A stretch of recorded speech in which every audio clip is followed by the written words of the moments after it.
Bueno, pues buenas tardes a todas y todos y bienvenida a esta sesión. Muchísimas gracias a los ponentes por haber aceptado participar en esta mesa, que en realidad se titula Democratizar el gobierno empresarial, cogestión y representación de las personas trabajadoras en la empresa compleja.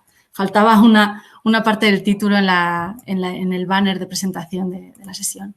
Y esta es la segunda mesa del día que hemos organizado en el capítulo español de este foro global para hablar de participación de los y las trabajadoras en la empresa. Entonces, esta mañana, como comentaba antes a los compañeros, hubo una mesa sobre participación en el capital empresarial y ahora esta segunda mesa va un poco a continuación. Para continuar el debate, se focaliza más sobre la participación en el gobierno empresarial y en las instituciones de representación de los trabajadores como tal, ¿no? en las decisiones empresariales, más allá de la participación capitalística.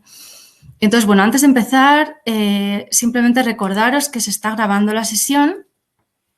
En principio todos lo sabemos, pero bueno, después quedará accesible en la página web, se podrá ver el vídeo, o sea que todo el debate y demás podrá accederse después. Tenéis a la derecha, en la parte sesión, una pestaña que veréis de chat y otra de Q&A, de preguntas y respuestas. Entonces, a lo largo de todas las presentaciones, los y las participantes podéis ir preguntando o comentando lo que queráis. Los ponentes van a intervenir 10 minutos cada uno y al final de la sesión, esto pues sí que me gustaría al menos que pudiera abrirse un espacio más de debate y discusión, ¿no? Porque es un poco la idea del foro, que aunque el formato online no es muy amable, pero bueno, no quedaba otra para organizar algo así. Así que esperamos que pueda haber bastante debate, ¿no? Las preguntas se pueden plantear anónimamente o por escrito, o podéis solicitar acceder aquí a la pantalla en vivo si las queréis presentar de viva voz, ¿vale? Y nada, bueno, simplemente una nota para explicar el sentido de esta mesa, ¿no? Bueno, la denominamos, queríamos hablar sobre cogestión en este foro porque uno de los principios del manifiesto que ha dado lugar al foro, como sabéis, es la democratización del trabajo, ¿no? Es una petición, un llamamiento a democratizar el trabajo en estos tiempos, además de crisis y pandemia. Y la cogestión ha sido una institución que además está bastante extendida en otros países de nuestro entorno inmediato, de Europa. Muy conocido el modelo alemán, por supuesto, los modelos nórdicos, pero también en países vecinos como Francia tenemos esta posibilidad para los y las trabajadoras, ¿no? de participar en las decisiones empresariales, en los órganos de gobierno. En otros países, como Bélgica, Reino Unido, Italia, aunque no existen derechos de cogestión como tal, sí que se ha debatido sobre este tema, sobre la cuestión. Dentro del movimiento obrero, históricamente ha habido hitos, sobre todo en los años 70, donde hubo pues una gran discusión y se llegó, bueno, a conclusiones, ¿no? de cogestión o control obrero, como un poco la dicotomía entre las dos.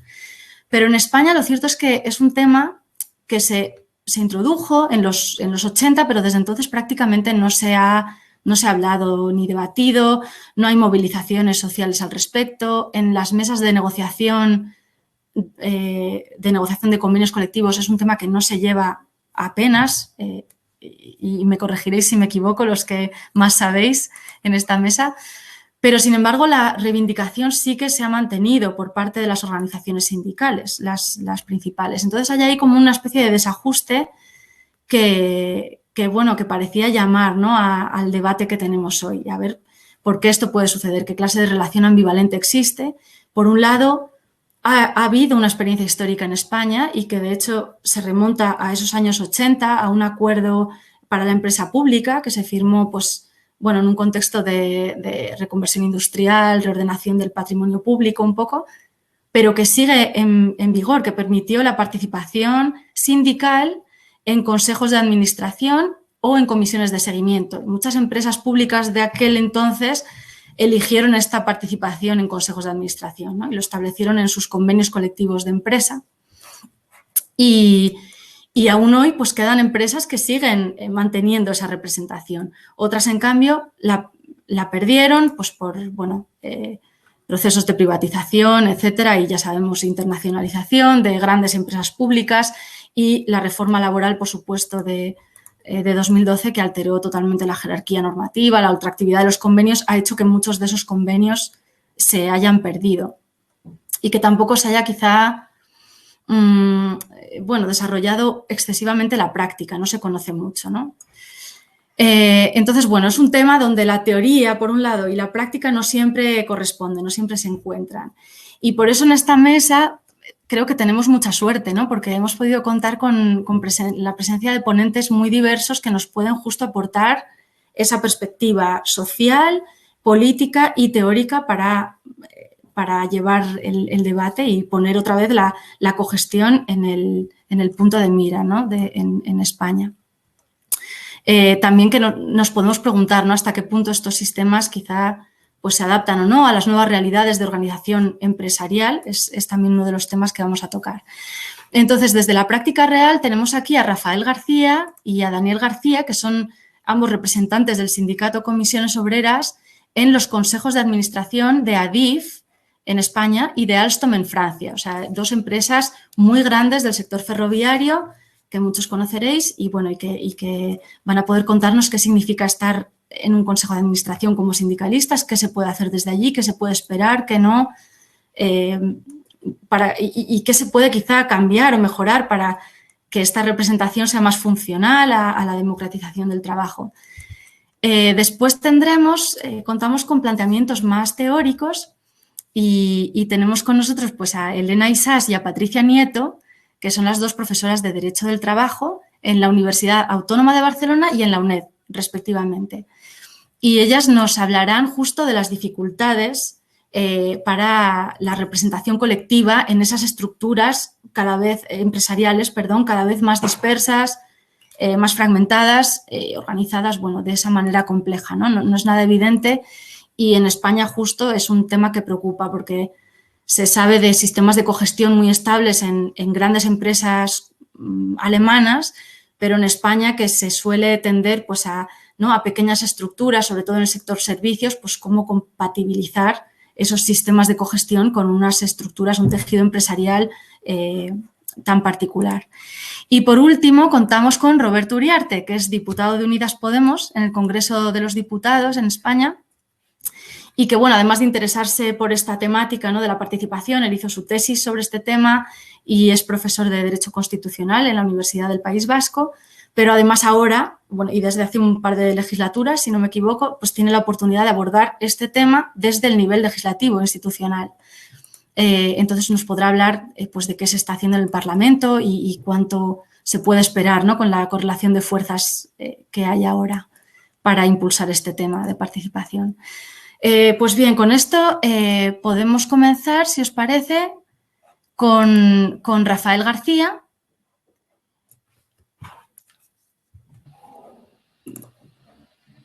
Gracias, Sara. ¿Comienzo ya? Bueno, pues en primer lugar, buenas tardes y agradecimiento a la organización por contar conmigo para esta intervención. Voy a tratar de ceñirme al tiempo que tenemos establecido y si veis que me paso, me voy a poner la alarma, pero bueno, si veis que me paso, me lo recordáis. Tranquilo, controlaré tiempos razonables, razonablemente. Muy bien, bueno, pues yo soy Rafael García, soy trabajador del sector público ferroviario desde el año 83 y en la actualidad soy trabajador de Adif y desde el año 2020 la persona designada por Comisiones Obreras, que es mi sindicato, para representarlo en el Consejo de Administración de Adif.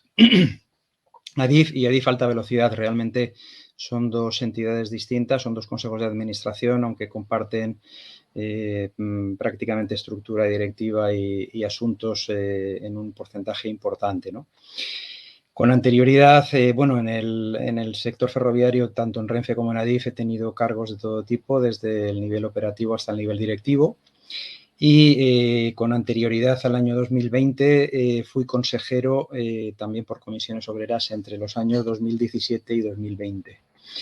La suma de las dos etapas yo creo que me dan una experiencia y una visión global del sector ferroviario español en la que me encuentro, de la que me encuentro orgulloso, agradecido y satisfecho, ¿no? El aprendizaje creo que ha sido útil para mí y para mi organización en estas etapas de consejero. Y en cualquier caso, incluidas las tensiones y controversias que surgen muchas veces en las sesiones del Consejo, desde aquí quiero agradecer a las personas consejeras con las que comparto y con las que he compartido su trato hacia mí y el respeto tanto hacia mí como hacia la organización que represento y el trabajo que ellos también aportan. Mi experiencia como consejero en ADIF y ADIF Alta Velocidad la voy a tratar de resumir en 4 ideas fundamentales que enumero ahora y que luego intentaré desarrollar en los siguientes 12 minutos, los siguientes 8 minutos. La participación sindical en un consejo de administración existe, pero es muy matizada. Luego lo explicaré.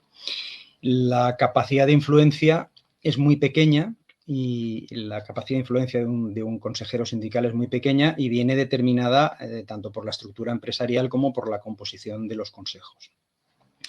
La tercera idea fundamental y derivada de la anterior es que la posibilidad de bloqueo en la toma de decisiones no existe por este mismo motivo, ¿no? Y, en cuarto y último lugar, las restricciones que imponen los deberes de sigilo y confidencialidad impiden que la información a la que conoces en tu rol de consejero pueda ser empleada en la acción sindical o en el proselitismo sindical, ¿no? Todo esto determina un estado de situación que es el que voy a tratar de describir y lógicamente, no es negativa. Digamos que es algo en lo que queda mucho camino por recorrer. De hecho, tiene una visión positiva con la que finalizaré mi intervención, pero creo que es importante poner de manifiesto las cosas que suceden. Bien, la participación de los sindicatos más representativos tienen como fuente, antes nos lo dijo Sara en la presentación, tanto la Constitución española como la Ley Orgánica de Libertad Sindical, ¿no? La designación de consejero, en el caso concreto de comisiones obreras, se produce por una elección del propio sindicato, de la persona que propone al ministerio correspondiente, en este caso el Ministerio de Transportes, Movilidad y Agenda Urbana, a esa persona, y es el ministerio quien la nombra. Bien, en el caso mío, como he dicho, fui consejero con anterioridad en Renfe, actualmente en ADIF, y los esquemas son bastante similares. Entonces, el derecho de participación institucional de los sindicatos por el rol de ser los más representativos es el que viene definido en las leyes que he citado, junto con el Estatuto de los Trabajadores, que recogen la capacidad de representatividad institucional de los sindicatos mayoritarios, ¿no? Y aquí acaba lo que es el derecho a la participación formal. Como veremos en los siguientes puntos, la propia estructura societaria en sus órganos de decisión determinan que la participación sea mucho más formal que real en lo que sería la toma de decisiones, ¿no? La segunda idea que expresaba antes y que es la que empieza a explicar esta situación es la capacidad de influencia que tiene el sindicato, ¿no? La capacidad de influencia es muy pequeña y viene determinada por la propia estructura de composición del Consejo. Además del Consejo, hay otro órgano de gobernanza separado que es el Comité de Dirección. En ese órgano se podría decir que es donde se produce el debate y la toma de decisión de los asuntos que cuando van al Consejo ya han sido casi decididos, podríamos decir. Y en ese órgano, en el Comité de Dirección, no hay consejeros sindicales. Por tanto, el Consejo de Administración realiza una actividad de mera aprobación de cuestiones que han sido debatidas y decididas por la dirección de la empresa previamente. Es cierto que formalmente, según el estatuto de ADIF o de Renfe, los máximos órganos de dirección son la presidencia y el Consejo de Administración. Eso es cierto y es la definición legal. En él se aprueba toda la contratación que supere un determinado nivel de importe, que son los 6 millones de euros, antes de su paso por el Consejo de Ministros, así como otros asuntos determinados en los estatutos de la entidad sin cuantía económica, pues que afectan, que son estratégicos para la sociedad, que son normas de gobernanza y también son aprobadas en el Consejo de Administración. En teoría, un consejo de administración de consejeros independientes tal vez podría influir de manera independiente y generar debate en la toma de decisiones. Sin embargo, cuando vemos la actual composición de los consejos de administración, es fácil intuir que la independencia no va a ser su principal atributo. En el caso de los consejos de ADIF, que tienen en la actualidad 9 y 10 consejeros respectivamente, el de ADIF Alta Velocidad y el de ADIF. Solo hay 2 consejeros sindicales en cada uno de los consejos. Del resto, todos salvo una persona que pertenece a una empresa privada, los demás pertenecen a la Administración General del Estado. A su vez, de ese colectivo funcionarial, que representa más de la mitad, entre el 50 y el 60%, pertenecen al Ministerio de Tutela del administrador, que en este caso es el Ministerio de Transportes, Movilidad y Agenda Urbana. El Ministerio de Tutela tutela a ADIF Alta Velocidad, a Renfe, a ENA, a Puertos del Estado, entre otras empresas públicas. Por tanto, es difícil que la independencia que haya en esa dirección con respecto de las directrices del Ministerio coincidan con las pretensiones sindicales en la mayoría de las ocasiones, ¿no? Además de estos consejeros, también hay representación de Hacienda y representación, en el caso de ADIF, del Ministerio de Cultura y Deporte. Este dato en sí mismo no es la afirmación de que no existe independencia, pero sí es un claro indicativo de que en la práctica esas personas, que además tampoco son expertas en la materia ferroviaria sobre la que deciden desde un punto de vista técnico, lo normal es que acaben alineadas con las tesis y propuestas de la dirección empresarial, mientras lo que se plantee se ajuste a derecho, ¿no? Que es lo que sucede. Con ello llegamos al tercer ítem de mi presentación, que era la posibilidad de bloqueo, ¿no? Ya sabemos que el bloqueo como concepto la posibilidad de bloqueo no es en sí misma buena o mala, sino es con qué finalidad se utilice, ¿no? En una suerte de paralelismo político, la posibilidad de bloqueo está relacionada con la democracia, digamos, en mayúsculas, ¿no? Es decir, el momento en el que tú te obligas a tener que negociar y a tener que discutir y a tener que debatir las cuestiones, estás ejerciendo democracia, ¿no? Como decía, en una suerte de paralelismo político, esta situación es parecida a la diferencia entre gobernar en un mecanismo de mayoría absoluta o en una mayoría simple que te hace que necesites pactos, ¿no?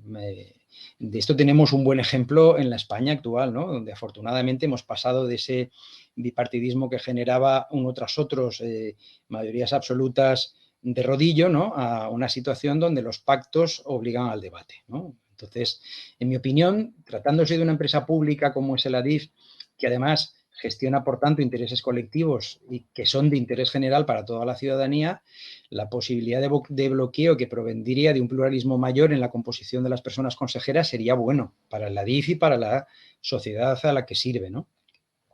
Siguiendo con paralelismos, la Ley de Presupuestos Generales del Estado, que es una de las principales leyes que se debaten en los parlamentos de cualquier Estado democrático, pues habría que trasladarlo a la ADIF. La ADIF es, desde hace muchos años, desde que este país apostó por tener unas infraestructuras ferroviarias de alta calidad, pues se ha convertido en la primera entidad pública inversora del Estado, ¿no? Por tanto, se debaten presupuestos de un alto volumen que requerirían, desde nuestro punto de vista, un debate mayor y una participación mayor, que no el hecho de llevar las cuestiones debatidas simplemente para que se vote a favor o en contra, ¿no? Entonces, la realidad es que en el momento en que tú estableces esa posibilidad, estás dando la posibilidad, como sucede en política, de que no solamente decidan los que han sido elegidos por más número de votos, sino que todos los que están representados en esa coalición, que es toda la sociedad, tuvieran derecho a tomar parte en la decisión profunda de las decisiones finales, ¿no? Y llegamos al último punto. Me acaba de sonar la alarma, me estoy alargando un poquito. No sé, Sara, si tengo un par de minutos más. Un par de minutos podemos seguir, sí. Venga, pues terminamos con las cuestiones. Un minuto, mejor uno que dos, pero venga, bien. Perfecto. La cuestión del sigilo y la confidencialidad que hemos hablado al principio, es un problema. Es un problema en el sentido de que el sigilo y la confidencialidad de lo que se debate en el Consejo es importante, cumple unos fines, pero es contrario a la transparencia. Debería de legislarse de otra manera que nos acercase más precisamente a modelos de cogestión que a lo que tenemos ahora mismo, que es una participación débil. Nosotros vamos a seguir trabajando en ese sentido para conseguir una cogestión mayor. Vamos a terminar con la última transparencia, que a modo de conclusión quiere presentar el aspecto positivo de lo que es la participación sindical en los consejos. Por tanto, pues como podréis ver ahí, la participación en el consejo supone el tener un acceso a una información de primera mano, pese a las limitaciones en su uso, significa la posibilidad de tratar de influenciar llevando a cabo nuestro discurso ético y progresista de lo que creemos que debe ser la gobernanza de una buena gestión pública, y hacerlo además en los máximos órganos de gobernanza de la EPE, de la entidad pública, tener una vía de acceso a conocer determinadas cuestiones de gestión que tienen trascendencia sobre las personas trabajadoras, sobre las que podemos pedir explicaciones y realizar propuestas, incluso en cauces especialmente rigurosos y formalistas como las comisiones del Código Ético. Y finalmente nuestra capacidad de influir, que aunque hayamos dicho que no es excesiva, tenerla la tenemos, ¿no? De hecho, entendemos que nuestra capacidad de argumentar y razonar nuestras propuestas va calando, y tenemos ejemplos que no podemos contar aquí por cuestiones de extensión, donde cuestiones en que nosotros hemos planteado y que no se nos han desoído largamente, finalmente se materializan sin que se reconozca expresamente que teníamos razón. Pero a nosotros no nos importa que nos den la razón, lo que nos importa es que las cosas se hagan bien, y si vienen por nuestras propuestas, pues encantados de la vida. Disculpad por haberme alargado, gracias por la atención, y quedo a vuestra disposición para el debate y para cualquier aclaración que necesitéis o pregunta. Muchas gracias. Muchísimas gracias, Rafael. Pues muy bien, vamos con Dani García. Dani, tienes la palabra. Muy bien, gracias Sara. Buenas tardes a todos y gracias por darme la oportunidad de participar aquí. Yo voy a dejar que seas tú quien me controle el tiempo, porque yo como sindicalista pues tengo el mal de empezar a hablar y me cuesta parar, ¿vale?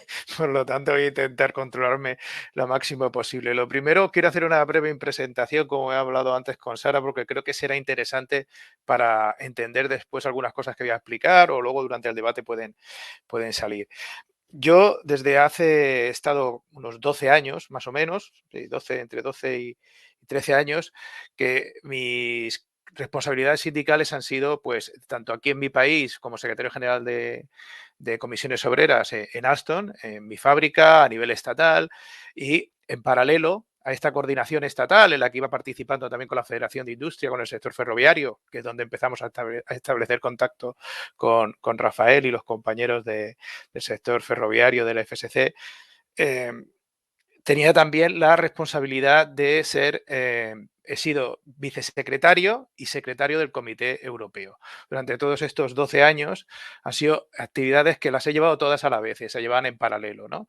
Llevaba la Secretaría General o la Coordinación Estatal y la Vicesecretaría o Secretaría, que sabéis que en Francia llevar por la ley francesa, aunque es un comité europeo, la vicesecretaría o secretaría en un comité europeo por la ley francesa, esa como lo que sería homologable aquí al presidente o vicepresidente del comité de empresa. Lo que pasa que en Francia, por la ley francesa, quien ostenta el cargo de presidente del comité de empresa es el CEO de la compañía.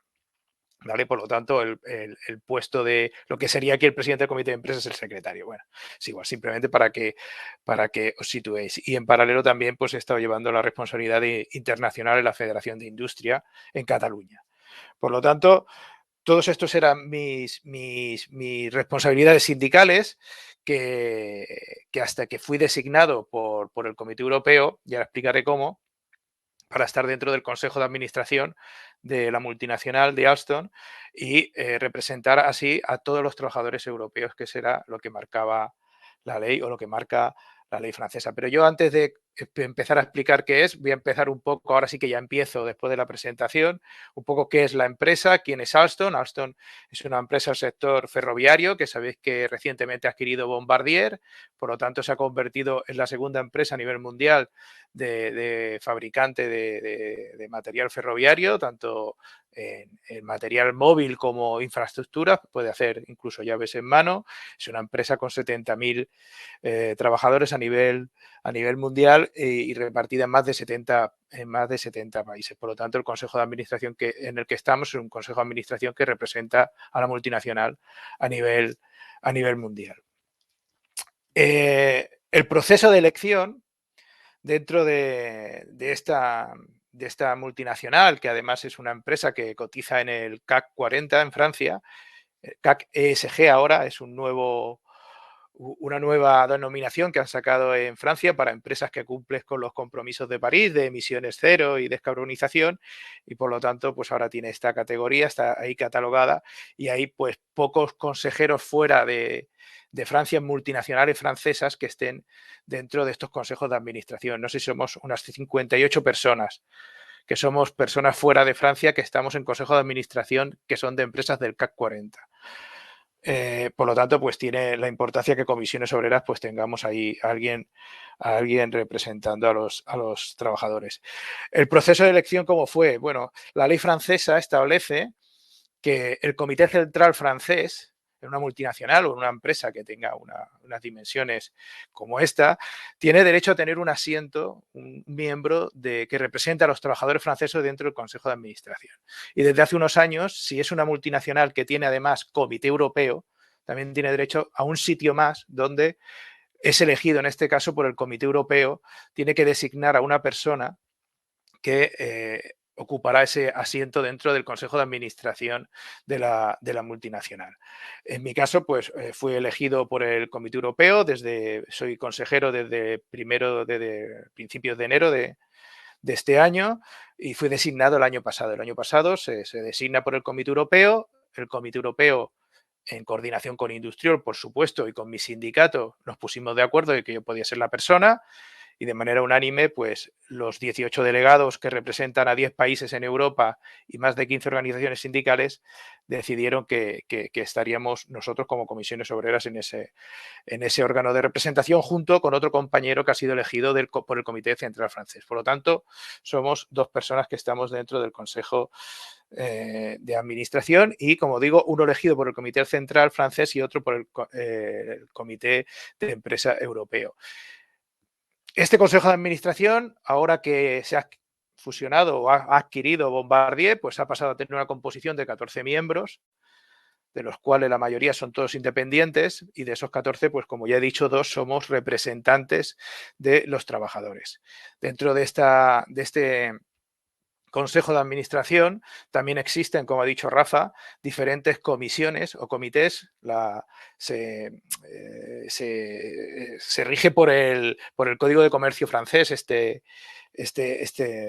Consejo de Administración, y por lo tanto, y por un código que han sacado las empresas para protegerse de la administración pública, dicen, donde establecen una serie de requisitos, como por ejemplo que tienen que tener como mínimo 2 comités dentro del Consejo de Administración formados, que uno es el comité de auditoría, que es el que audita todas las cuentas y el funcionamiento de la empresa, y otro que es el de remuneración y gobernanza, que serían los 2 comités mínimos que debería tener el Consejo de Administración, o que debe de tener cualquier Consejo de Administración, por lo menos que se rige por el Código de Comercio francés. En nuestro caso hay un tercero, que es Ethics and Compliance, que es para también pues, vigilar pues, todos los procesos que puedan surgir de corrupción, de malas prácticas, también responsabilidad social corporativa, por supuesto, todo eso está ahí incluido. A diferencia de lo que ha dicho Rafa, que ellos tienen esas comisiones y los trabajadores o los representantes de los trabajadores no pueden participar, a nosotros sí que se nos ha hecho una formación en paralelo, que le hicimos en Sciences Po, una universidad en Francia, que nos han dado una serie de formación para intentarnos preparar lo que se puede preparar a una persona en unos pocos meses para estar en un consejo de administración, porque mi base es más que nada mi experiencia como sindicalista durante todos estos años, los diferentes niveles de representación de la empresa o en la estructura del sindicato, de la cual pues he participado también dentro de la ejecutiva y dentro de diferentes responsabilidades, y esa es la experiencia que tenemos, pero claro, luego está el cómo manejar y utilizar toda esa información que en el Consejo de Administración se da. Ahora nosotros sí que vamos a empezar a incluirnos dentro de estas comisiones de trabajo que se reúnen, como dice Rafa, en paralelo al Consejo de Administración. Lo que pasa es que una vez finalizada esas reuniones que se hace de estos diferentes comités, tienen que traer como dice Rafa, pues sus propuestas o sus conclusiones dentro del Consejo de Administración para ser aprobados o no. Entonces, dentro de esta situación, de este funcionamiento, la empresa, por ahora, la experiencia que estamos teniendo es que sí que, en cierta manera, sí que nos están facilitando de recursos, cuando digo a la hora de acceder o de intentar analizar y comprender mejor qué información nos están dando. ¿Qué quiero decir? Si necesitamos formación, nos la dan. De hecho, nos dieron esta, que era bastante importante, de Sciences Po, en Francia. Cuando pensamos que alguna de las estructuras de la empresa no la entendemos bien, pues enseguida nos convocan y nos hacen una reunión con el responsable financiero del grupo, con el responsable jurídico del grupo, con los que llevan los casos legales del grupo, y nos hacen una reunión exclusiva solo para mi otro compañero y yo, que somos los representantes de los trabajadores, para explicar en qué estado está la información que nos han dado.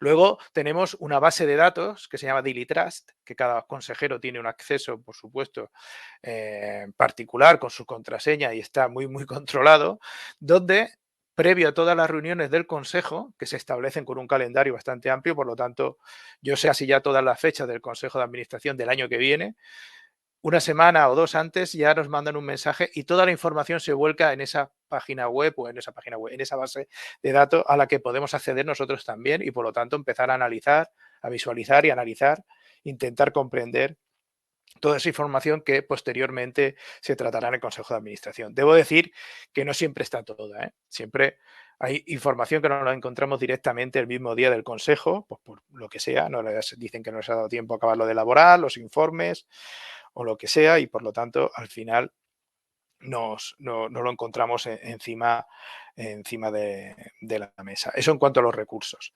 Y luego está el otro aspecto que también quería comentar, que lo ha comentado también Rafa, que es el problema que tenemos todos, que es el problema de la confidencialidad.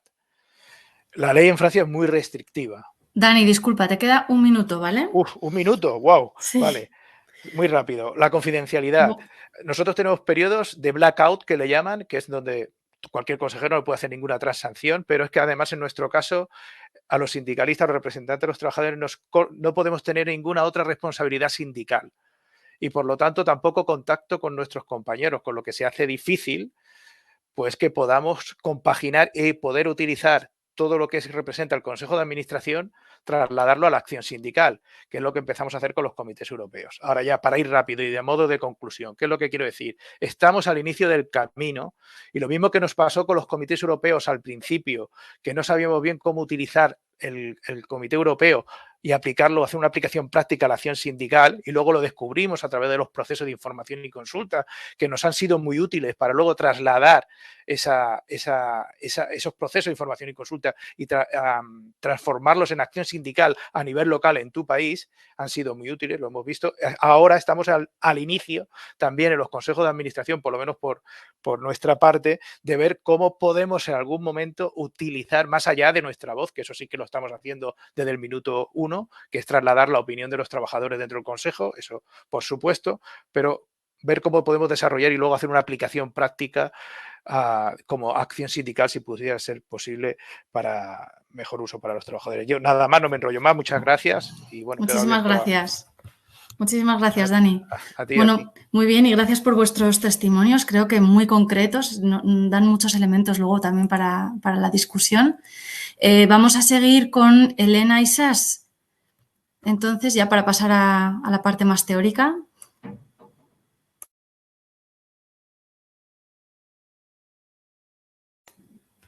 No se te oye, Elena, tienes que activarte el micrófono. Bien. Perdón, no me había activado el micrófono. Pues nada, decía, pues buenas tardes, muchas gracias también, Sara.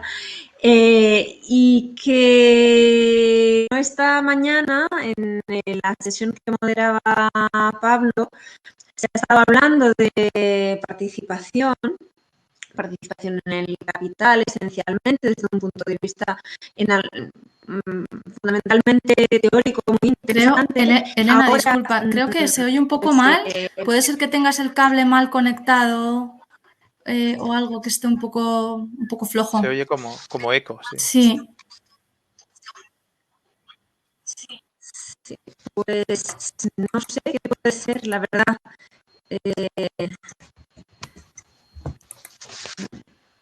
Sí, a ver si te quitas un segundo el micrófono y quizá te quitamos y te volvemos a invitar.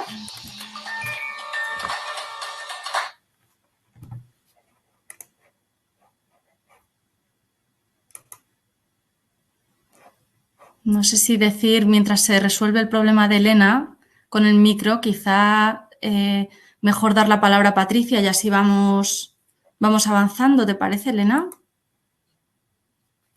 Puedes revisar, si sales un segundo de la pantalla y te vuelves a meter, a lo mejor el problema del micro se ha resuelto. Venga, pues hacemos así no perdemos tiempo, ¿vale? Bueno, entonces damos la palabra a Patricia Nieto, disculpad.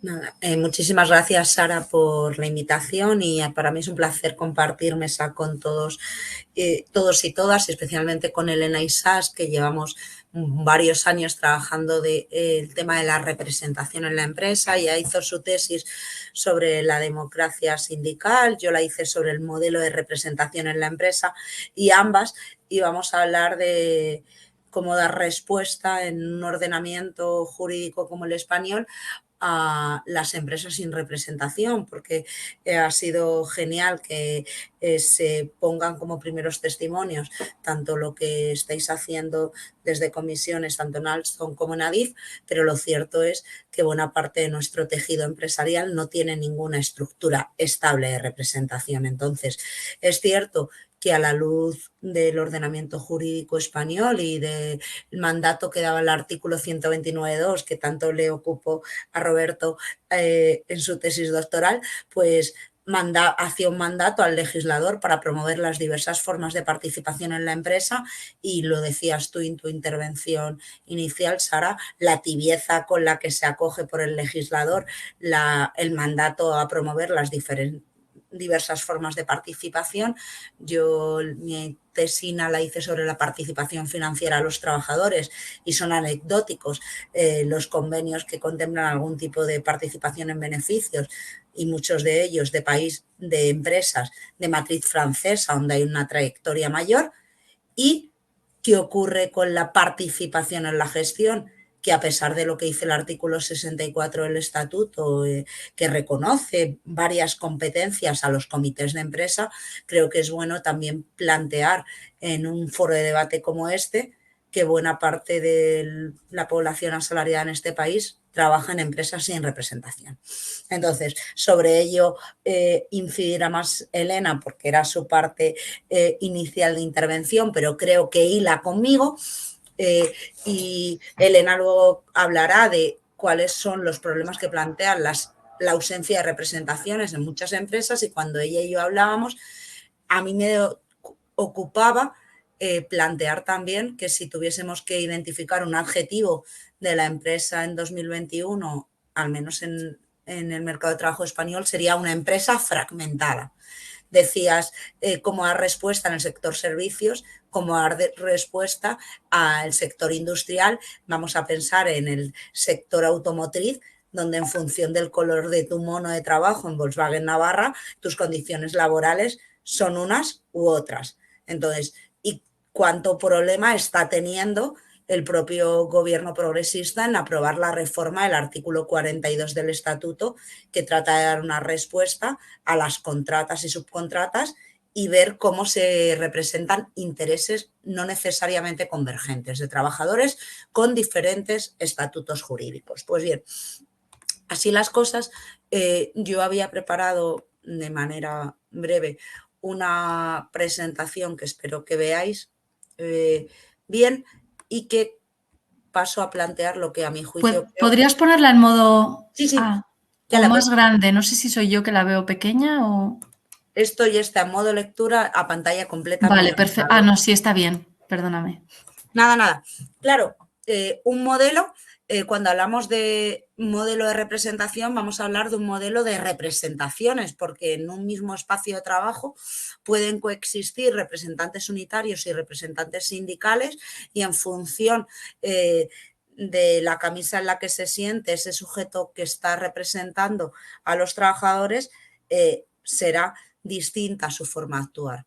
Decía el compañero que me ha precedido en el uso de la palabra, ahora no puedo tener una asistencia técnica del sindicato en base a las restricciones de la legislación francesa, pero es que no necesariamente cuando actúa en la gestión de la empresa, el comité, lo está haciendo siguiendo instrucciones sindicales. Y yo creo que este es un modelo que obedece a nuestra tradición sindical, y es que en la empresa pueden coexistir representantes de base electiva, representantes sindicales, y no está bien logrado la articulación de este doble canal de representación. ¿Por qué?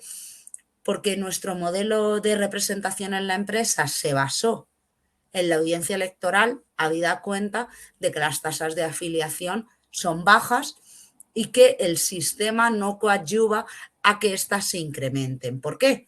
Porque el criterio, la unidad de medida de los sindicatos para poder actuar en el ámbito sectorial lo determina la audiencia electoral. La audiencia electoral, con una sobrerepresentación de las empresas pequeñas, pero que coexiste con muchas empresas que, pudiendo tener representantes, no lo tienen. Si cualquiera de nosotros nos planteásemos si hay un déficit representativo en las empresas españolas en un foro como este, de democratización del trabajo, creo que la respuesta sería unánime, sí. Es cierto que a medida que es mayor la dimensión de la empresa, es más posible que haya representación legal, pero no es automático. Y también un modelo de representación en la empresa donde el porcentaje de trabajadores que tienen un convenio propio de empresa sigue férreo en torno al 10% de tasa de cobertura de la negociación colectiva. Muy pocos trabajadores tienen convenios de empresa, y muy pocos trabajadores tienen convenios de empresa porque buena parte de las empresas españolas no tienen interlocución estable para poder negociar allí un producto autónomo. Claro, si no hay una representación estable, ¿cómo vamos a avanzar en sistemas de participación en la gestión que en nuestro ordenamiento, insisto, el artículo 64 los plantea a través de la representación legal? Claro, el hecho de que nuestro ordenamiento exija que las empresas tengan que tener al menos 6 trabajadores para poder elegir a un delegado de personal supone un límite absoluto en un tejido empresarial como el español, con muchas pequeñas y pequeñísimas empresas. Pero yo creo que este dato también es importante ponerlo hoy sobre la mesa. No se puede afirmar que haya una correlación directa, que la superación de ese umbral implique la existencia de representaciones estables. No existen datos oficiales del número de empresas que, pudiendo tener representación, carecen de ella. Pero podríamos tomar como fuente la encuesta de calidad de vida en el trabajo, que nos cifra que 1 de cada 2 empresas no hay ningún tipo de representación estable. Si no hay una estructura orgánica de representación, ¿cómo se va a articular? ¿Cómo se va a avanzar en los sistemas de cogestión? Además, nuestro modelo de representación es un modelo claramente contaminado por una jurisprudencia muy restrictiva del Tribunal Supremo, que ha dicho que en empresas con varios centros de trabajo la representación es de centro. Eso plantea un problema añadido para dar una respuesta unitaria a empresas que pueden tener una dimensión notable, pero diseminado en muchos centros de trabajo. Y es muy técnico, pero creo que es relevante plantearlo aquí, que el ámbito de elección sea el centro de trabajo supone un límite impuesto por el Tribunal Supremo Español a la hora de poder elegir estructuras estables de base unitaria. Y el problema es que esta doctrina jurisprudencial se proyecta sobre muchos aspectos atenientes a lo que aquí nos ocupa. ¿Por qué? Porque tener representaciones unitarias es el criterio de medida de la representatividad sindical. Y la representatividad sindical sirve significadamente para poder negociar convenios sectoriales. Habida cuenta que solo el 10% de trabajadores prestan servicios en empresas que tengan estructuras orgánicas, convendremos la relevancia que tiene la negociación colectiva sectorial. Pero si el espacio de ordenación de las relaciones laborales es el sector, se avanza poco en una participación representada. Al tiempo, ¿qué ha hecho el legislador para dar una respuesta a esta empresa fragmentada? Una solución que creo que ha sido la más relevante desde el punto de vista sindical desde la aprobación de la Ley Orgánica de Libertad Sindical, empezaba su intervención sobre ella, Rafa. El Real Decreto Ley 10/2010, que dio cabida a las comisiones ad hoc como respuesta a las empresas sin representación, hay que plantearlo como una respuesta legal a las empresas sin representación, empresas fragmentadas. ¿Cuál es el problema que a mi juicio tiene esa solución? Que solo se plantea para las vicisitudes, para los problemas de crisis económica, despidos colectivos, sin aplicación del convenio, pero en ningún caso para avanzar en la democratización del trabajo. En primer lugar, porque no cabe extender esta solución a la negociación colectiva y con buen criterio, que unas representaciones ad hoc no sirvan.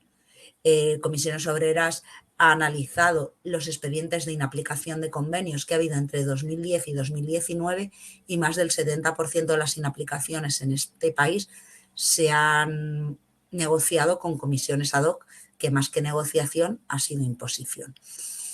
Te queda un minuto, Patricia, disculpa. No, termino. ¿Pero qué ocurre? Que el propio sindicato tiene problemas, creo yo, para plantear una respuesta a una empresa fragmentada. ¿Por qué? Porque el modelo legal les obliga a obtener buenos resultados en las elecciones mal llamadas sindicales. ¿Por qué? Porque es la unidad de medida de la representatividad. ¿Qué ocurre? Que explorar nuevos ámbitos, explorar nuevos aspectos que democraticen más el trabajo es destinar unos recursos que quizás sindicatos cada vez más diezmados no tienen para tener no un rédito que se responda en la representatividad sindical. Pues bien, termino ya devolviéndote la palabra a Sara, y yo creo que he marcado los problemas que tiene una empresa fragmentada, y seguramente Elena, que sabe muchísimo más que yo de esto, pues nos conectemos, aunque haya tenido que usar la palabra antes que ella por sus fallos técnicos. Pues ya está. Muchísimas gracias, Patricia. Pues muy bien, muy esclarecedor los puntos que has dado. A ver, Elena, ¿qué tal te va ahora el micro? Si no hay problemas y puedes presentar.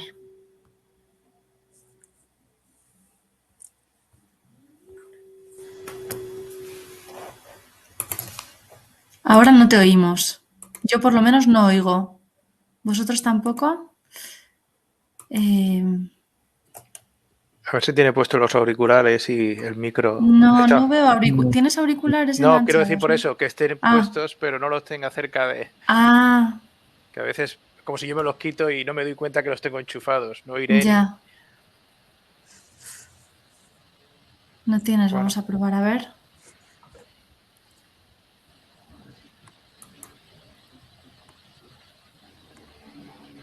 A ver si hay suerte. No.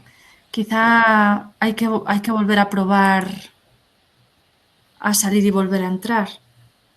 Vamos a decir que hay algún problema técnico. Lo siento mucho, Elena.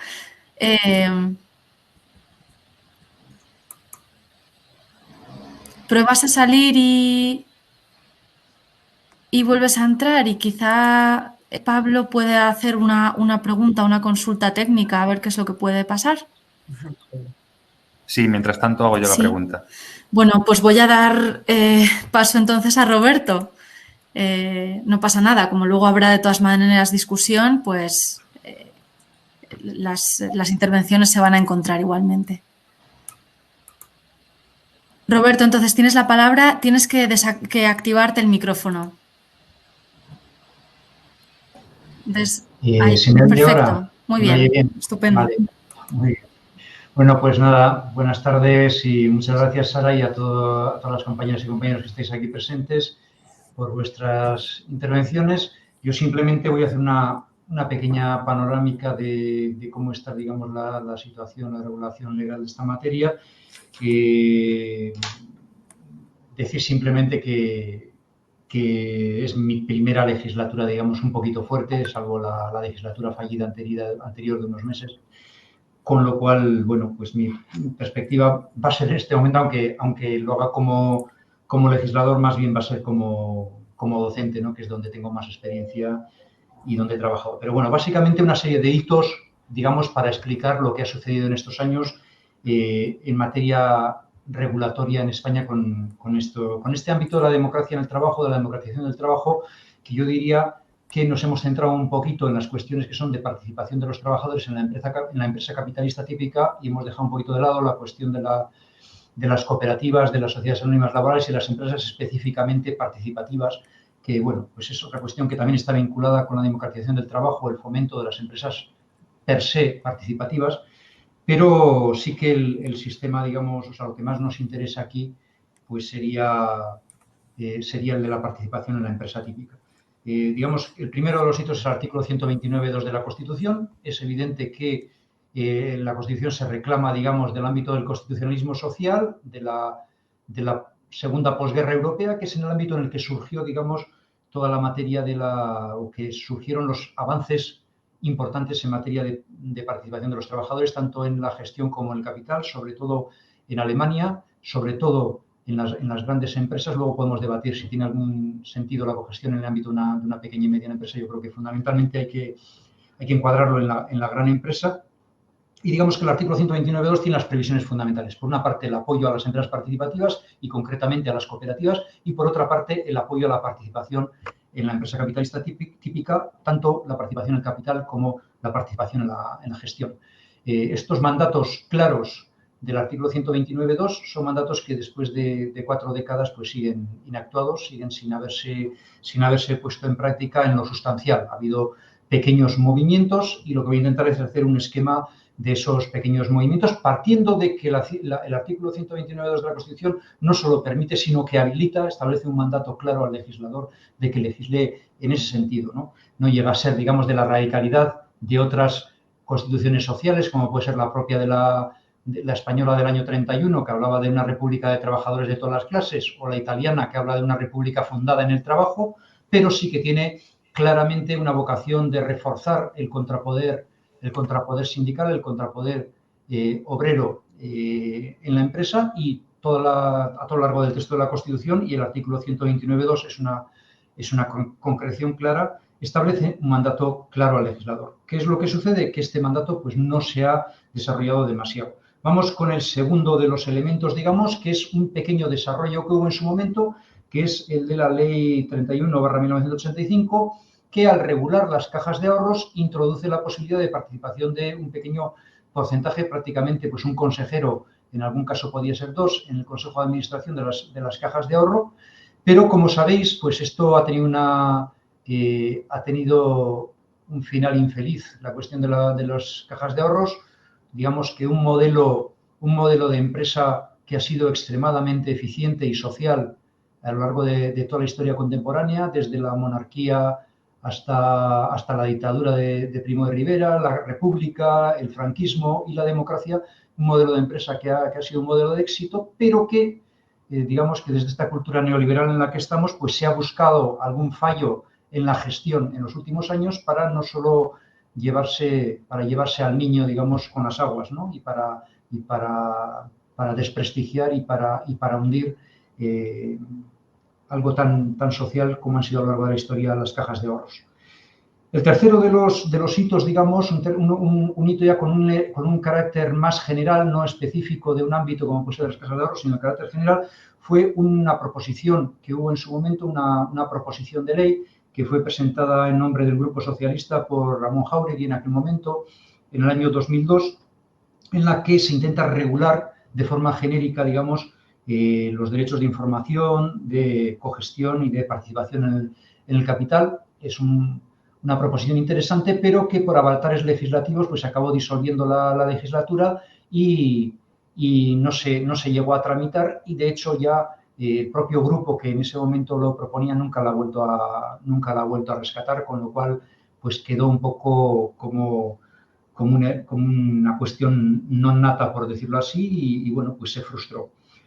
Posteriormente, el cuarto hito, digamos, sería el que habéis mencionado, el que habéis explicado muy en detalle tanto Rafa como Dani, que sería, digamos, el de la Ley 19/2005, que lo que hace es transponer, digamos, la normativa comunitaria creando la Sociedad Anónima Europea, de forma que, sin tocar el estatuto de las empresas normales españolas, pues aquellas empresas que se acogen, digamos, al estatuto comunitario, a la normativa comunitaria del modelo comunitario de empresa, pues tienen la obligación de crear una serie de comités de empresa y demás. Bueno, pues en este materia no voy a entrar porque lo habéis explicado suficientemente, pero ya vemos aquí que de alguna forma el tirón ya no lo está pegando el legislador nacional, sino que de alguna forma está funcionando, digamos, empujado por el legislador europeo, que de alguna forma ya traía este estatuto de la Sociedad Anónima Europea, ya lo traía bastante capitidisminuido, porque el proyecto original, el de la antigua famosa quinta directiva, la directiva Bredelin, que se llamaba por el comisario socialdemócrata europeo, que tuvo, digamos, la idea de extender a todo el ámbito europeo el modelo de cogestión o de codeterminación, la Mindestibung alemana, pues esto se fue cada vez limitando más, y en lugar de regular la gran parte de las grandes empresas, digamos, lo que se hace es crear un estatuto específico en el cual sí se prevé la participación, pero sin que sea extensiva al resto de las empresas que no tienen estatuto europeo. El quinto de los elementos que podríamos mencionar es uno que ya sí que me ha tocado un poquito intervenir, que es, bueno, yo al menos desde que llego a la legislatura, pues mi idea es que cualquier proyecto, cualquier iniciativa comunitaria que haya que transponer al derecho europeo y que mencione el gobierno de las empresas, pues aprovechar que el Pisuerga pasa por Valladolid y introducir alguna cuña de democracia económica y de participación. Entonces, este caso en concreto, pues es el de la Ley de Sociedades de Capital, una ley que desarrolla, digamos, una directiva europea que lo que pretende es la implicación a largo plazo de los accionistas. Es decir, lo que pretende es introducir instrumentos para que las empresas no sean un tablero de juego para el cortoplacismo, porque el cortoplacismo, pues como sabéis, hace muchísimo daño a la estabilidad de las empresas, y esta norma europea lo que pretendía es, digamos, que fomentar las prácticas de implicación de los accionistas a largo plazo, no solo, y se preveían en el libro verde de la Comisión Europea, que le sirvió de base a esta norma, se preveía incluso no solo el fomento de la implicación a largo plazo de los accionistas, es decir, lo que se llama la democracia accionarial o la democracia accionista, sino también formas de participación de democracia económica, de democracia industrial, se preveían también en el libro verde. Sin embargo, por la oposición de algunos países del este, de algunos gobiernos reaccionarios, pues se bloqueó la posibilidad de que esta directiva regulara, digamos, participación de los trabajadores, y lo que hace es, el libro verde recomienda que se introduzcan formas de participación de los trabajadores, tanto en la gestión como en el capital, pero no lo impone, o sea, no lo introduce de forma imperativa, para evitar, digamos, el bloqueo de los países del este. Entonces, esta directiva sobre la implicación, o sea, sobre las buenas prácticas en el gobierno de la empresa para evitar el cortoplacismo, digamos que fue aprovechada por algún país, concretamente por Francia, para introducir formas de participación de los trabajadores, tal como animaba el libro verde, a pesar de que la norma europea no las imponía obligatoriamente. Como sabéis, la norma europea lo único que hace es imponer unos mínimos, y lo que hicieron los franceses, vale, no solo esos mínimos, sino que vamos a utilizar el libro verde, que recomienda que introduzcamos también medidas de participación de los trabajadores y hagamos medidas de democracia accionarial o de refuerzo del papel de los accionistas, pero también de refuerzo del papel de los trabajadores. Bueno, pues aprovechando de alguna forma el ejemplo francés, y como os decía antes, intentando aprovechar cualquier sinergia que haya por ahí para introducir en nuestra legislación, pues nuestro grupo parlamentario presentó una serie de enmiendas, 6 enmiendas en concreto, a esta ley de sociedades de capital, para conseguir que en las sociedades de capital se introdujera una cosa que llamamos el plan de empresa. Es decir, que cada empresa Te queda un minuto, Roberto, perdón. Que cada empresa tuviera un plan de participación en el que estableciera la forma en la que quería articular la participación con unos mínimos que iban a ser en capital el 10% y en cogestión el mínimo iba a ser el que la normativa europea establece para las sociedades anónimas europeas. Es decir, que también las sociedades de capital española tuvieran esos mínimos que se establecen en la normativa europea, en los comités de empresas europeos que han mencionado antes los compañeros. Bueno, no nos lo aceptaron, el Ministerio de Economía no nos lo aceptó, no lo informaron negativamente y lo único que conseguimos introducir con una transaccional fue que las empresas, digamos, en las cuentas anuales tuvieran que explicar si tienen mecanismos de participación, pero sin que establezca ningún tipo de mínimo imperativo. Y ya por ir rapidísimamente vamos a futuro, digamos que nuestra idea es, por una parte, siempre que tengamos que implementar o que transponer normas comunitarias que afecten al gobierno de la empresa, introducir medidas en este sentido y, por otra parte, intentar elaborar, y de acuerdo con la Plataforma para la Democracia Económica, intentar elaborar una nueva ley como la que en su día presentó el Partido Socialista y que luego no ha querido revivir, que quedó non nata.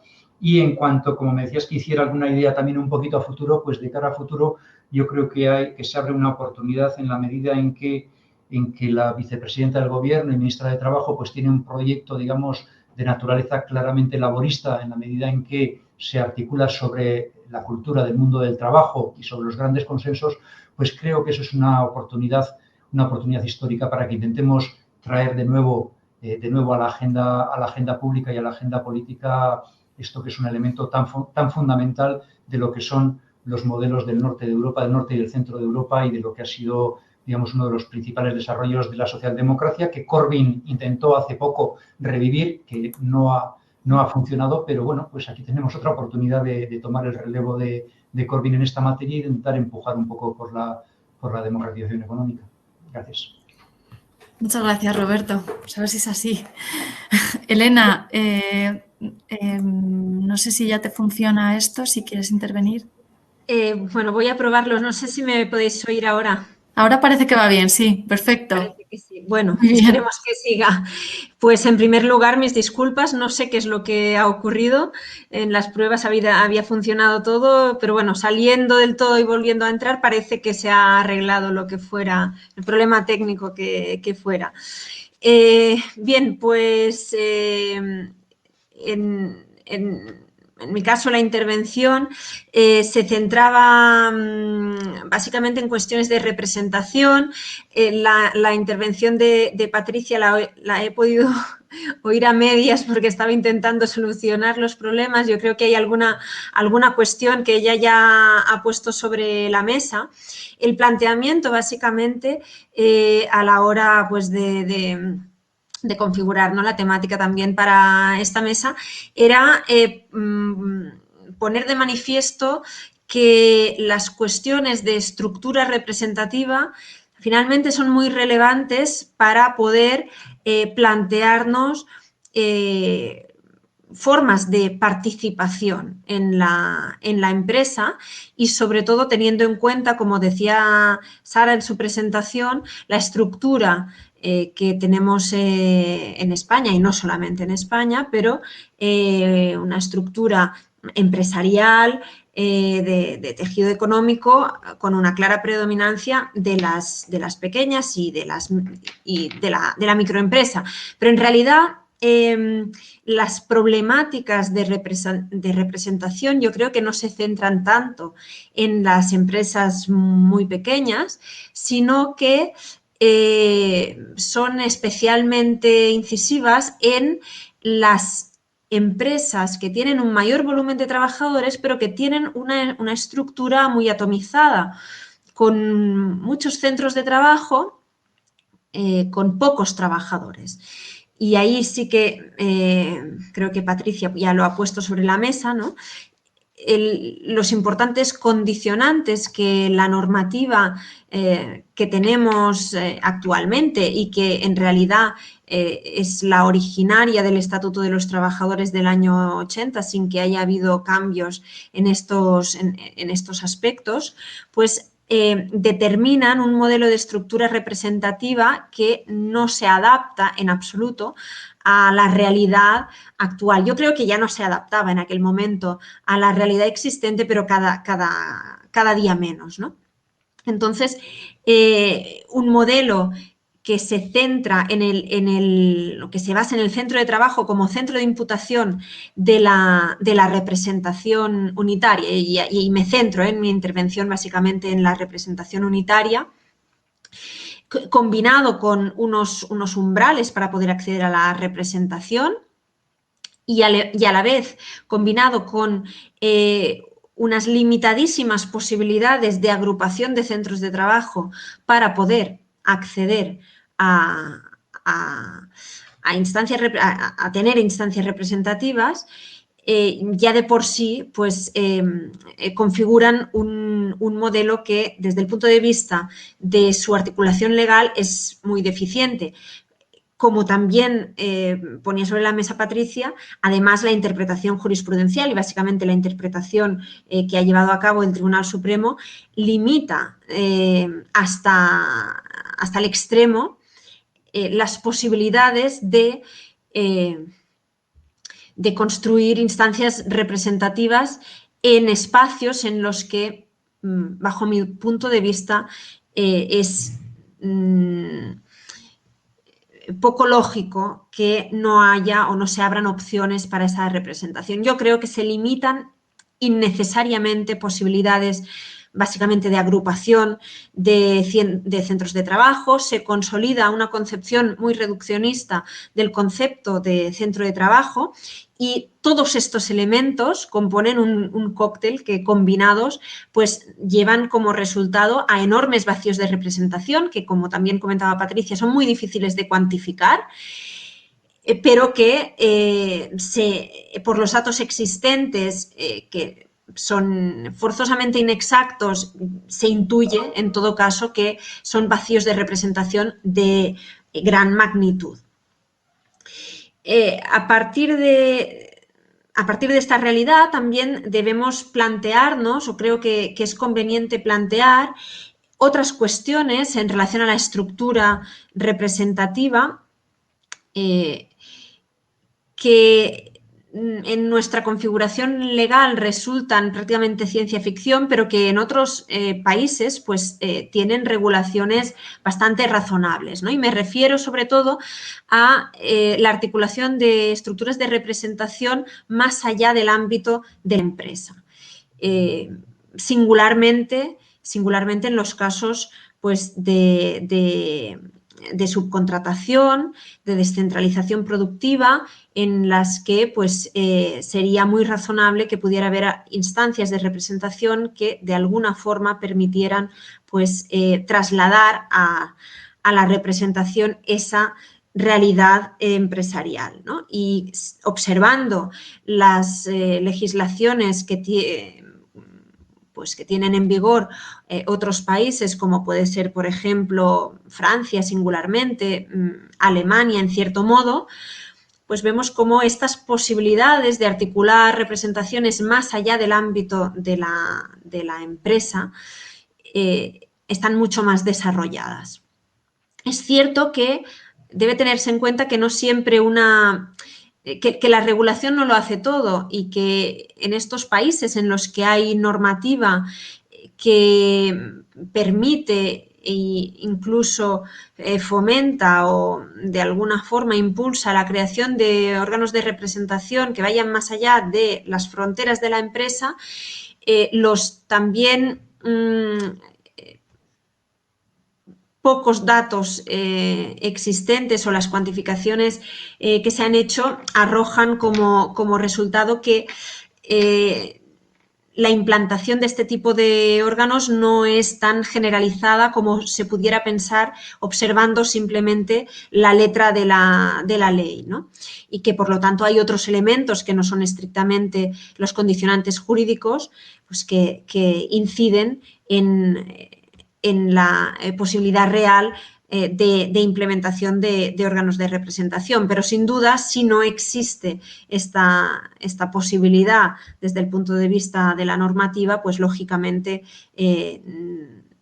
es una opción que queda absolutamente descartada, ¿no?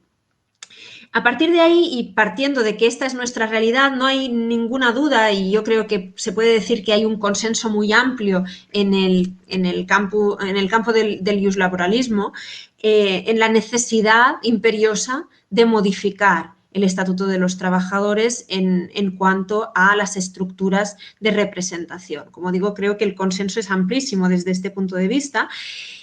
Creo que también hay un consenso bastante amplio en señalar a la negociación colectiva como instrumento útil, como instrumento óptimo para adaptar las estructuras representativas a la realidad de cada sector y de cada empresa.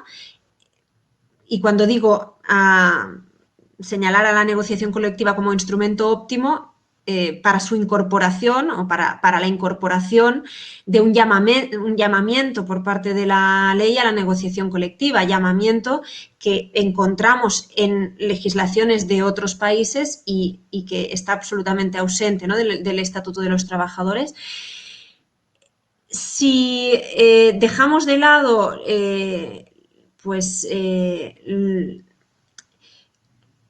los desiderandums, ¿no?, y nos centramos en la realidad que tenemos actualmente, con la normativa que tenemos actualmente, el consenso ya no existe en cuanto a valorar que la negociación colectiva a día de hoy podría ser un instrumento que tuviera un papel relevante. Más bien, la mayoría de autores que han abordado esta cuestión sostienen que la negociación colectiva tiene escaso o nulo margen a día de hoy para poder intervenir en la estructura de la representación. Yo no comparto estas tesis mayoritarias. Yo creo que la negociación colectiva, con enormes limitaciones, podría tener un papel más relevante, pero sin duda la interpretación que ha hecho hasta la fecha el Tribunal Supremo deja un margen escaso y los órganos judiciales inferiores en aplicación de la jurisprudencia del Tribunal Supremo o en una interpretación de lo que viene a decir el Tribunal Supremo, cierran completamente de forma muy mayoritaria la puerta a que la negociación colectiva pueda regular estas cuestiones, la estructura de la representación. Sin embargo, te queda un minuto, Elena. Vale, gracias, Sara. En un estudio de la práctica podemos observar que existen algunos convenios colectivos que intervienen en la estructuración de la representación unitaria. Son pocos, ciertamente cuando son impugnados de forma muy generalizada, el resultado es la nulidad de la cláusula correspondiente, pero hay convenios que no han sido impugnados, que están en vigor y en los que se opta por alternativas como circunscripciones electorales que vayan más allá del centro de trabajo, circunscripciones provinciales, incluso de comunidad autónoma. Hay otros convenios colectivos que lo que hacen es reducir los umbrales para dar cabida a que haya más centros de trabajo que puedan optar a tener representación, y partiendo de estas limitaciones, ¿no? Simplemente acabo comentando que en la práctica, desde los sindicatos, lo que se hace muchas veces es intentar ampliar el perímetro del concepto de centro de trabajo por la vía práctica, ¿no? Por la vía de promover elecciones sindicales en las empresas multicentro de trabajo, agrupando distintos centros de trabajo, considerando que son un único centro de trabajo. Y yo conozco fundamentalmente casos en la provincia de Barcelona, son impugnados, dichas convocatorias son impugnadas por las empresas, pero están empezando a tener éxito en sede arbitral y también en algunos casos en juzgado de lo social, y actualmente es la vía para intentar extender la representación unitaria a un mayor número de trabajadores finalmente. Acabo con esto y me disculpo por todos los problemas que ha generado. Muchas gracias, nada, no te preocupes. No te preocupes, son cosas que pasan y ya está. Por lo menos habéis podido presentar todos y además unas intervenciones muy ricas. Yo creo que es una pena que no tengamos más tiempo para el debate porque se me fue un poco el tiempo. Pero bueno, somos pocos en la sala, pero lo cierto es que hay bastantes comentarios. Aquí teníamos, por ejemplo, en el chat unas preguntas desde el inicio de Antonio Palacián, que no sé si, Antonio, las diste por contestadas o quieres intervenir, quieres preguntarlas de viva voz o... Bueno, las voy a leer, estaban aquí escritas y eran sobre todo para Dani y Rafa. Preguntaba así nuestro compañero, ¿vuestro papel llega a participar y proponer acciones para mejorar la gestión? ¿Cómo conectáis con los responsables operativos de la empresa? Esa es una pregunta que no sé si queréis contestar directamente o puedo leer alguna otra que se han planteado aquí en el Q&A para irlas macerando, como queráis. Rafa, estabas dispuesto, o sea que si ya tienes respuesta, dispara. Sí, rápidamente. Realmente nosotros hacemos esto, es decir, llegamos al Consejo a plantear cuestiones que pretenden mejorar la gestión. De hecho, a veces comentando con compañeros, yo he llevado asuntos que están muy pegados a la dinámica del trabajo diario. De hecho, algún compañero consejero me ha llegado a decir en alguna ocasión que al Consejo tradicionalmente no se llevaban esos asuntos, ¿no? Es decir, hablar directamente de los problemas laborales de trabajadores parece ser que era una cosa que antes de los consejeros sindicales no se usaba en los consejos de administración, ¿no? Entonces, sí, de hecho lo tenemos acreditado en actas. Lo que pasa es que esas actas no se pueden ver, evidentemente, hay que fiarse de la palabra del consejero. Pero este consejero asegura que esas cosas las ha llevado y constan en acta. Y luego, conectando con la otra pregunta, que cómo hablamos con los responsables operativos, cómo conectamos, pues con todas las dificultades que conlleva el deber de sigilo y confidencialidad, ¿no? Es decir, de las cuestiones, lo que dicen realmente las normas es que de las deliberaciones habidas en el Consejo no se puede hacer publicidad, ¿no? Claro, pero esto no significa que un consejero no pueda decir lo que su organización y él mismo, como consejero, ha planteado en el Consejo de Administración. Esta es nuestra manera de llegar a las personas, a los operativos, explicarles qué es lo que nosotros hacemos en el Consejo cuando aparecen asuntos que puedan ser polémicos o complicados para el futuro laboral o para las condiciones de trabajo de las personas que están afectadas, ¿no?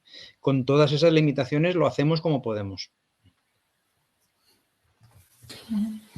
Dani, ¿quieres añadir? Sí. Bueno, no, simplemente para complementar con lo que está diciendo Rafa, en cuanto a lo que es el hacer llegar nuestra visión y si podemos hacer pues con nuestro papel mejorar la gestión. Pues bueno, dentro del Consejo de Administración, en una multinacional, como comprenderás, pues de 2 trabajadores que somos, pues es difícil y además estamos muy al principio, pero sí que quería señalar que nosotros conseguimos firmar cuando estaba en el Comité Europeo, estaba de vicepresidente o presidente, no me acuerdo, del Comité Europeo, conseguimos firmar junto con Industriol, por lo tanto fue ratificado por todas las comités, por todos los sindicatos europeos que están dentro de Alstom a nivel europeo, un acuerdo que se llama de anticipación al cambio.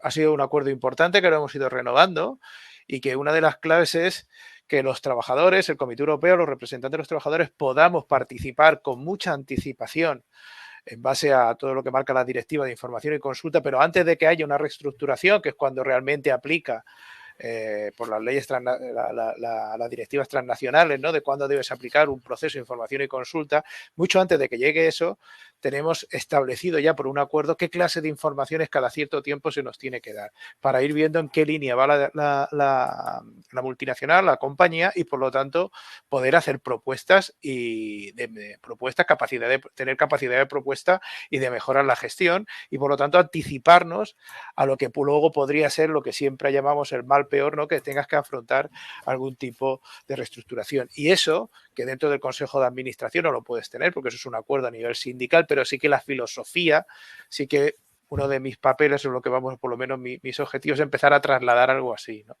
En cuanto a la gestión, en cuanto a llegar a los responsables operativos, pues como dice Rafa, con el nivel de sigilo, pero sí que podemos acceder a ellos, por supuesto, cada vez que hemos solicitado cualquier tipo de información concreta, nos la dan. Muy bien.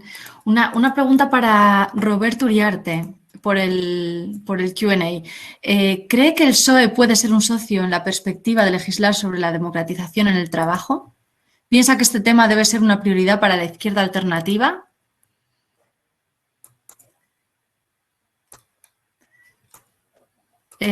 Roberto, no se te oye, tienes que activar el micro, perdón.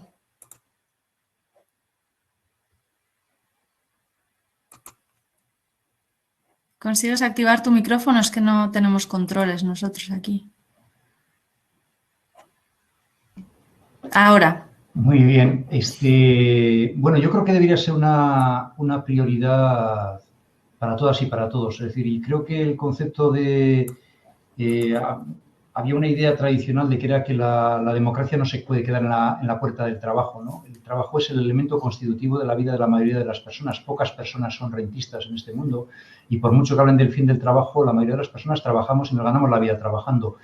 Y creo que es un elemento fundamental el que la democracia no se quede a la puerta del trabajo, ¿no? Y que el trabajo no quede algo excluido. El trabajo tiene algunos elementos, el trabajo enajenado, alienado, subordinado, tiene algunos elementos, digamos, de esclavitud. Y creo que es importante que haya elementos de compensación que sean elementos democráticos. Creo que esto sería bueno que lo asumiera realmente todo el mundo, no solo las fuerzas en las que se menciona.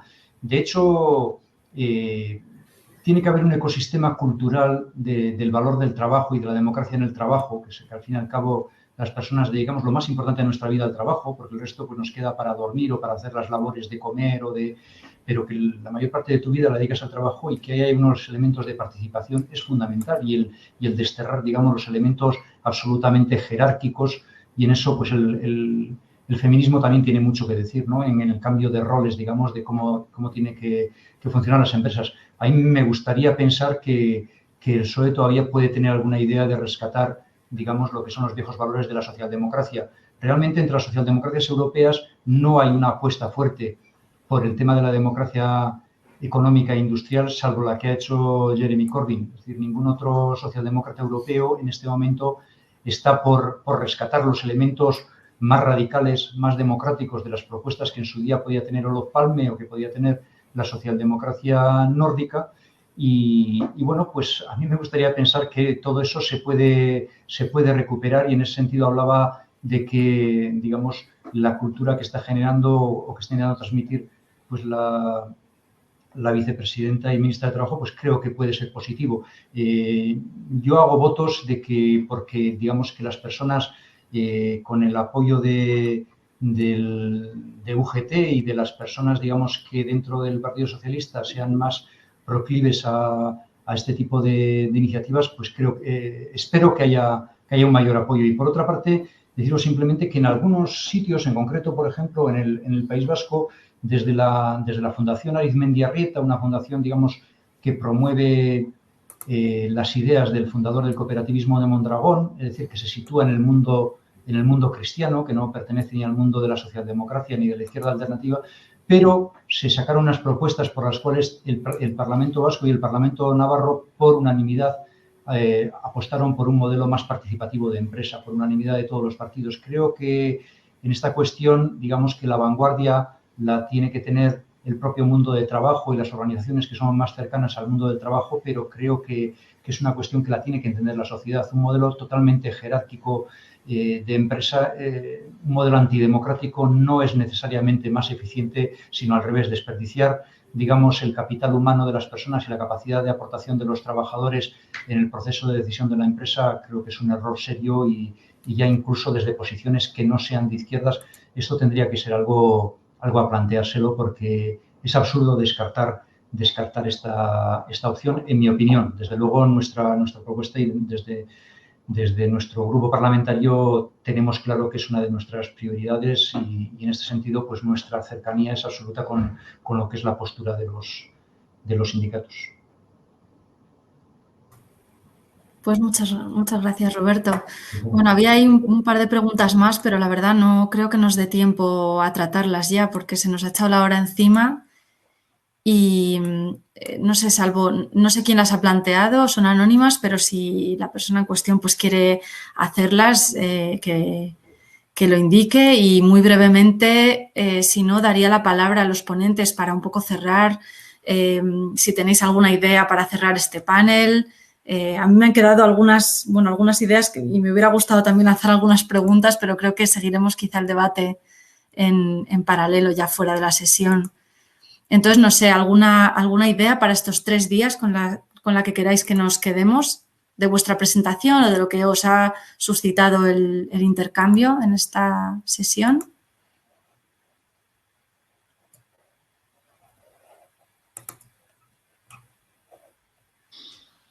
Bueno, si queréis, opino yo.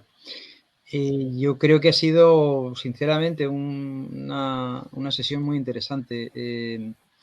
Digamos que invita un poco a la frustración ver la situación, pero bueno, cuando uno ve también la ola neoliberal que viene arrasando el mundo desde los años 80, ¿no? Desde el thatcherismo para acá, parece que estamos aquí aguantando, ¿no? Los que creemos en esto de la participación de las personas y de los sindicatos en las empresas, ¿no? Y la Unión Europea, en ese sentido, yo entiendo que sigue siendo un baluarte para, con todos los problemas que también tiene dentro de la Unión Europea el auge de la extrema derecha y algunos otros problemas que no voy a enumerar ahora, creo, por resumir, que hay un cierto optimismo. Yo personalmente creo que la transición ecológica justa y la necesidad de descarbonización, la economía, el New Green Deal, todas estas son una serie de características que, además de ayudar a transformar el modelo económico, tienen que ayudar, porque creo que es una consecuencia de esa transformación, a la participación de las personas en las organizaciones empresariales. Viendo, por ejemplo, el debate suscitado con el cobro del impuesto de el cobro del impuesto de sociedades, el último informe que ha emitido la agencia tributaria sobre esta cuestión, yo a veces siento que hay una presión social más fuerte que nunca para que la participación y la democratización en las empresas tenga que ir dando más pasos hacia la cogestión. Yo me quedaría con esa idea, que hay esperanzas para la cogestión. Muy bien.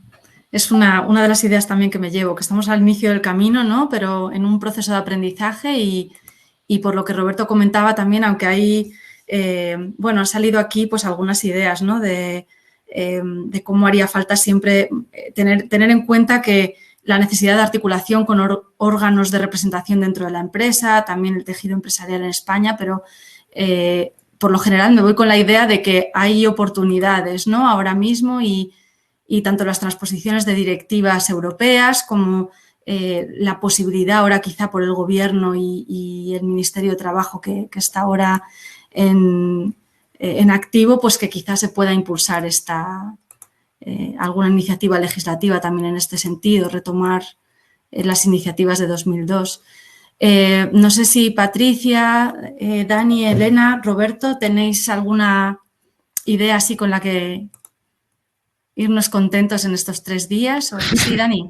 Yo simplemente, de manera muy rápida, porque creo que ha dicho algo Roberto Uriarte que simplemente me ha gustado y que creo que es bueno remarcar y que va un poco relacionado con lo que acabo de decir.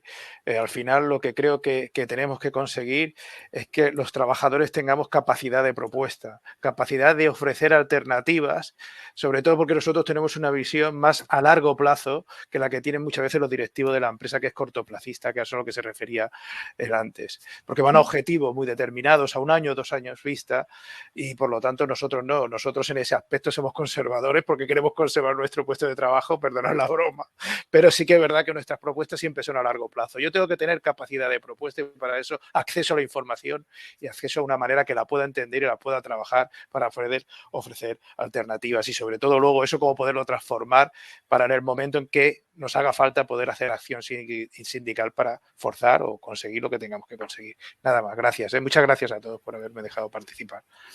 Gracias a ti, Dani. Elena o Patricia, ¿alguna nota? O bueno, sí, Elena. No, nada, muy brevemente. A mí me ha parecido muy interesante las experiencias que nos han contado Rafa y Dani. La verdad es que me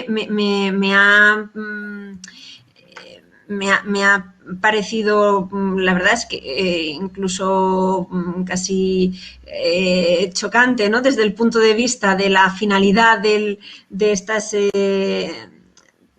de la finalidad participativa, las limitaciones que los deberes de confidencialidad imponen, porque lo que hacen es limitar de forma muy importante, ¿no? Esta función participativa. Yo creo que al regular estas instituciones hay que contemplar también tener una visión de conjunto y tener siempre presente también la finalidad, ¿no? de cada una de ellas para que la participación pues, pueda ser real y efectiva en su máximo grado. Gracias, Elena. Patricia, Roberto, ¿queréis concluir de alguna forma?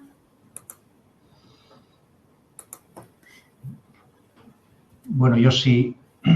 Si os Adelante. parece, sí, yo intentaría incidir en lo que sí ya se ha dicho, ¿no? De hecho, por lo que dice la sociología alemana y demás de la participación, el elemento fundamental no es que se produzca una especie de choque en el Consejo de Administración, en el Consejo de Vigilancia entre el factor trabajo y el factor capital, que no suele producirse en general, no se producen grandes choques. El elemento fundamental que tiene no es ni tan buena, digamos, como planteamos los partidarios de la democracia económica, ni tampoco tan mala como sus detractores. El elemento fundamental que tiene es que los consejeros en general tienden a prescindir de las decisiones que puedan resultar más traumáticas, por adelantado. Es decir, ni siquiera las llevan al consejo, sino que tienden a vamos a centrarnos en las decisiones que sean menos traumáticas. Y ese efecto, digamos, de tender a plantearse la estabilidad y la implicación a largo plazo de la empresa, creo que es un elemento fundamental, ya no solo desde una perspectiva progresista, sino que incluso de una perspectiva de racionalidad sistémica, digamos, del modelo de empresa. Entonces, creo que esto es, de alguna forma, lo que tenemos que buscarnos aliados en la sociedad, porque para dar pasos adelante necesitamos aliados sociales y explicarles que en los países más avanzados de Europa esto es algo absolutamente normal y las empresas funcionan magníficamente sin ningún problema especial y que esto no es nada especialmente radical.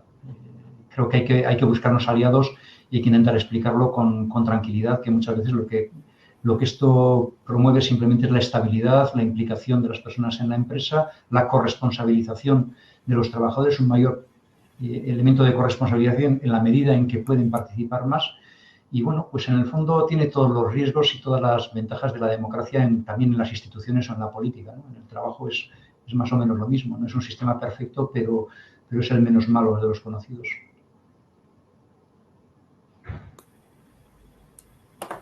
Gracias, Roberto. Pues Patricia, no sé si quieres decir alguna nota final y con esto ya cerramos la sesión. Simplemente me ha parecido totalmente pertinente ver la experiencia práctica de lo que hacen Dani y Rafa, porque muchas veces materializar las instituciones de implicación de los trabajadores en las empresas pues te da idea de hacia dónde va el futuro en un modelo más democrático de relaciones de trabajo.